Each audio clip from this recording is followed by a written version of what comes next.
લોકસભા 2024 કોંગ્રેસ માટેની ઉમેદવારીની યાદી બહાર પડી છે। આ યાદીની અંદર દમણ દીવના કોંગ્રેસ પાર્ટીના ઉમેદવાર કેતન પટેલનું નામ જાહેર થયું છે। કોંગ્રેસ પાર્ટી તરફથી આ ત્રીજી વખત તેઓ લડત લડી રહ્યા છે। દમણ દીવ પ્રદેશની અંદર એમનો અનુભવ બી ખાસો છે। આપણે એમની જોડે જ વાર્તાલાપ કરીશું।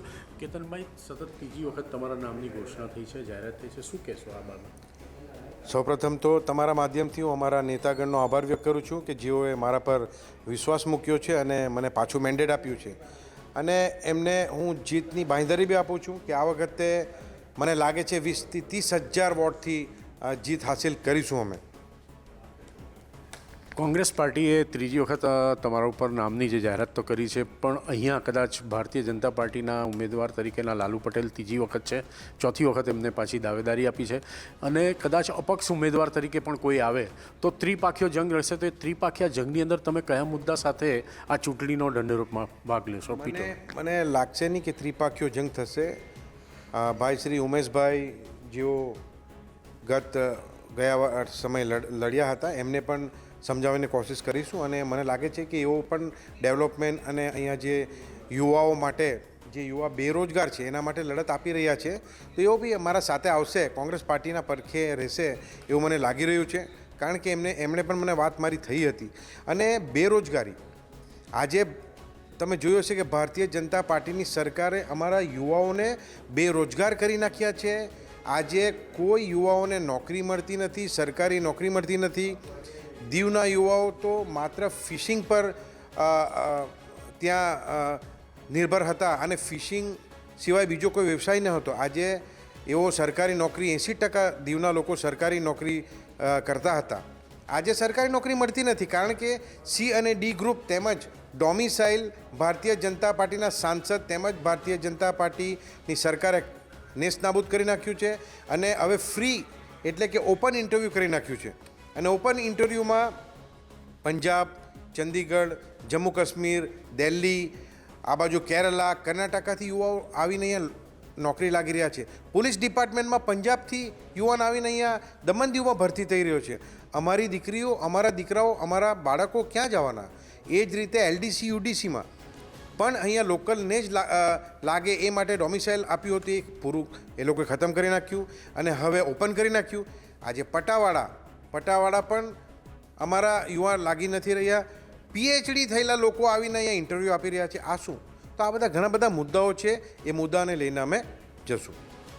જે હિસાબે તમે કહ્યું છે કે દીવની અંદર આ ફિશરમેનને ઘણો પ્રોબ્લેમ હતો, અને ફિશરમેનની સાથે સાથે દમણના સ્થાનિક લોકોનો પણ ઘણા પ્રશ્નો છે, તો આ પ્રશ્નોને તમે કેવી રીતે વાંચા આપશો અને કેવી રીતે એમને ન્યાય આપશો દમણના સ્થાનિકોને? કારણ કે દીવની અંદર તો ગત વખતમાં તમને સારો એવો પ્રતિસાદ મળ્યો છે દીવ તરફથી, પણ દમણની અંદર માટેના સ્થાનિકો માટે શું યોજના કરશો? સ્થાનિકો માટે ઘણી બધી યોજનાઓ છે। આજે કોઈ યોજનાઓ જે ભારત સરકારની યોજના બનાવી હતી, એ બધી યોજનાઓ આ લોકોએ નેસ્તનાબૂદ કરીને કાઢી નાખી। એ જ હું તમને કહેતો હતો કે બેરોજગારી, આજે સી અને ડી ગ્રુપ ડોમિસાઇલ જે મોટામાં મોટો મુદ્દો છે, ડોમિસાઇલ એટલા માટે રાખ્યું કે યુવાઓ લોકલ દમણ ના લાગે, એ માટે ખાસ કર્યું હતું, અને એ જ એમણે કાઢી નાખ્યું। તો બીજું એમાં બાકી રહ્યું શું? તો આ પહેલી તકે તો અમે આ ડોમિસાઇલને પાછું લાવીશું, અને એ જોશું કે અમારા જ દીકરાઓ દીકરીઓ અહીંયા સરકારી નોકરી લાગશે। અને વેટ મુદ્દો ઘણો સિરિયસ મુદ્દો છે દીવ માટે। ફિશરમેન ત્યાં હેરાન છે, વર્ષોથી આજે વેટના પૈસા આપ્યા નથી સરકારે। હમણાં જ એમનો કોઈ મંત્રી આવીને મિટિંગ કરી ગયો કે હવે તમને આપશું, હજી ઠેકાણા નથી, તો 15 દિવસ પહેલાં આવીને મોટી વાતો કરી જાય છે। તો આ બધા ઘણા બધા મુદ્દાઓ છે, એ તો લોકો સમય પર બતાવશે। કેતનભાઈ, દમણની અંદર કાસ્ટ વાઇઝ એક ફેક્ટર છે જે ચૂંટણીની અંદર બહુ મહત્ત્વનો ભાગ ભજવ્યો છે, તમે શું કહેશો? કયું આ કાસ્ટ વાઇઝ અને કેવી રીતે અલગ અલગ ફેક્ટરના, અલગ અલગ જ્ઞાતિના લોકોનો, મતદાતાઓનો મત છે તેનો કેવી રીતે તમે ફાળવણી અલગ રીતે પોતાના તરફ કરશો? અમે કાસ્ટ પર પહેલાં તો વિશ્વાસ એવું કરતા નથી, બધા હિન્દુસ્તાની છે, પરંતુ અહીંયા જોઈએ આપણે તો ઓબીસી તેમજ જનરલ, SC ST અને બાકી જે કેટેગરી છે માઇનોરિટી, એ વસ્તી છે। માઇનોરિટીના લગભગ 14-15 હજાર વોટર્સ છે અહીંયા, ક્રિશ્ચિયન, તેમજ મોટામાં મોટી સંખ્યા ઓબીસીની છે। અને એ કાસ્ટ ફેક્ટર અને એ ડિવિઝન પર એમાં બી આ કામ કરશે આ વખતે એવું લાગી રહ્યું છે મને। તો કાસ્ટ ફેક્ટરમાં તમને બી જોઈને એ રીતે ઓબીસીમાં જે તમારી જ્ઞાતિ છે તેના હિસાબે તમને કોંગ્રેસે ઉતાર્યા છે, કારણ કે સામે પણ જે ભાજપના ઉમેદવાર છે લાલુભાઈ એ પણ ઓબીસીમાંથી જ આવે છે અને તમારું પણ માનવું છે કે આ ઓબીસી ફેક્ટર તમારા તરફ વધારે સારો એવો પ્રતિસાદ આપશે એવું બની શકે? નહીં એવું હું કહેવા માંગતો નથી, પરંતુ એ તો હાઈકમાન્ડનું ડિસિઝન હતું, કોઈ ફેક્ટરની વાત કરતો નથી. આજે એ જ હું કહું છું કે તમામ મારા મતદાતાઓ આજે હિન્દુસ્તાની છે અને દમણવાસી છે, દીવવાસી છે, એટલે હું કોઈ કાસ્ટ ફેક્ટર પર માનતો નથી, પરંતુ બધા આપણા ભારતીય છે ને અને દમણ દીવવાસીઓ છે. કોડી પટેલની સંખ્યા વધારે છે, 33,000 બિલકુલ બિલકુલ કોળી પટેલની સંખ્યા વધારે છે અને ઓબીસીની સંખ્યા વધારે છે, એ પણ ફાયદો થશે.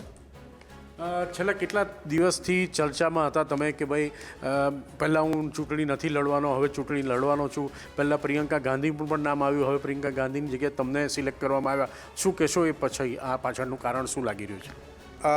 પ્રિયંકાજીનું નામ ચર્ચામાં આવ્યું હતું અને પ્રિયંકાજીને દમણ દીવથી લડાવવાનું નક્કી કરી દેવામાં આવ્યું હતું, પરંતુ ગઈકાલે સીઈસીની મિટિંગ હતી, કોંગ્રેસ હાઈકમાન્ડની મિટિંગમાં હું પણ હાજર હતો અને ત્યાં આ મુદ્દાને સીઈસીના મિટિંગમાં મેડમ સોનિયાજીએ કહ્યું કે પ્રિયંકાજી દાવેદારી દમણ દીવથી નથી કરવાના અને ત્યાંથી કેતનને જ લડાવવાનો છે અને કેતન ત્યાં દાવેદારી કરશે અને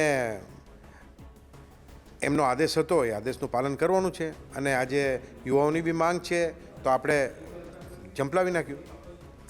તો આ હતા કેતન પટેલ, જેઓ દમણ દીવ કોંગ્રેસ પાર્ટીના પ્રદેશના પ્રમુખ પણ છે, તેમજ સાથે સાથે અનુભવી છે અને અમને કોંગ્રેસ પાર્ટીએ એમને ત્રીજી વખત આ ટર્મમાંથી ઉતાર્યા છે અને તેમને વિજય હાંસિલ કરવા માટેનો વિશ્વાસ પણ છે.